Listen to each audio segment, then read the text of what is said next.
Lakini nianze kuzungumzia baada ya kongamano hili kwamba lugha yetu kama bidhaa. Tumemsikia Bi Consolata Mushi akizungumzia kwamba Kiswahili ni jambo kubwa sana, ni kitu cha thamani sana, na mimi pia nimekwenda Uingereza, nimepata nafasi ya kwenda kufanya kazi Uingereza kutokana na lugha hii ya Kiswahili. Kwa hiyo ni muhimu sana tukienzi, lakini tunakienzi vipi?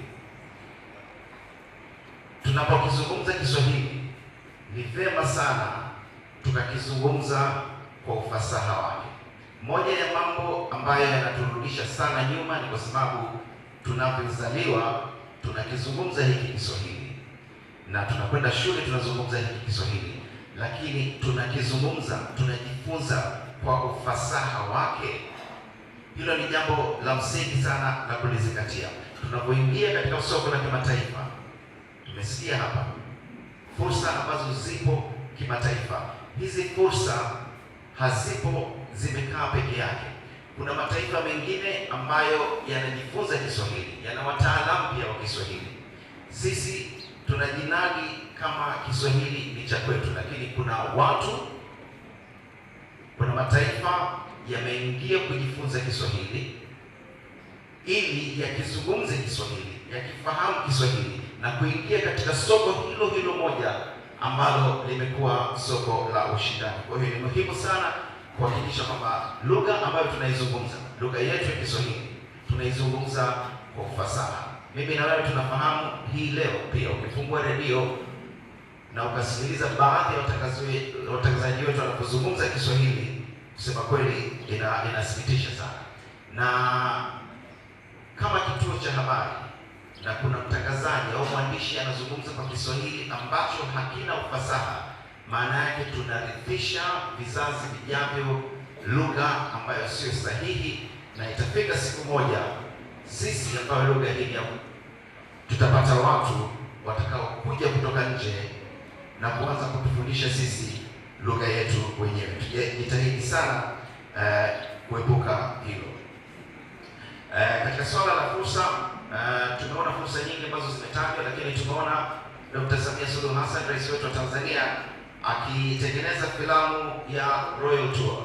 Pamoja na kuwa ile filamu imelenga zaidi kunadi nchi yetu kwa utalii, lakini fursa iko pale pale, kwa sababu inapoonyeshwa filamu ile watu wanataka kufahamu lugha gani inazungumzwa katika taifa hili, na hapo ndipo fursa ya Kiswahili inapoingia.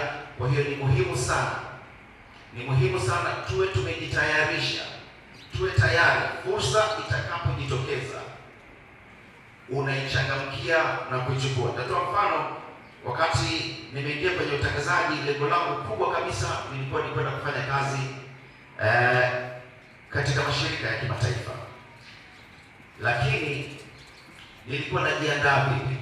Nilikuwa naangalia jinsi mashirika ya kimataifa yanapofanya kazi zake, utangazaji wanapofanya, taarifa zao zinavyoandaliwa, kiasi kwamba siku watu kutoka idhaa ya Kiswahili ya BBC walipokuja Tanzania wakiwa wanatafuta mtangazaji na mwandishi wa habari, nilikuwa nafahamu fika kitu gani wanakitaka na nilikuwa nimejitayarisha. Na baada, kulikuwa na watu kama 15 tunafanya usaili.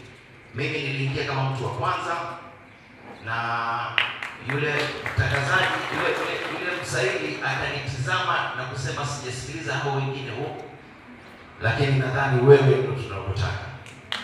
Kabla hajasikiliza watu. Lengo nalotaka kusema hapa ni nini? Tuwe tayari kwa hizi fursa ambazo zinakuja. Na niwaambie, pale Uingereza, karibu kabisa na ofisi za BBC, kuna chuo kikuu kinaitwa SOAS, School of Oriental Studies. Katika kozi mbalimbali wanazozitoa, mojawapo ni Kiswahili. Kila mwaka fanya utafiti wako. Katika kozi zinazojaa ni kozi ya Kiswahili ambayo mpaka nafasi inakosekana ya wanafunzi kuingia. Na kuna wanafunzi wako pale Uingereza, pale London, wanakizungumza Kiswahili kwa ufasaha na hawajawahi kufika Afrika, na hawajawahi kufika Afrika ya Mashariki, hawajawahi kufika Tanzania, na wanakizungumza vizuri sana.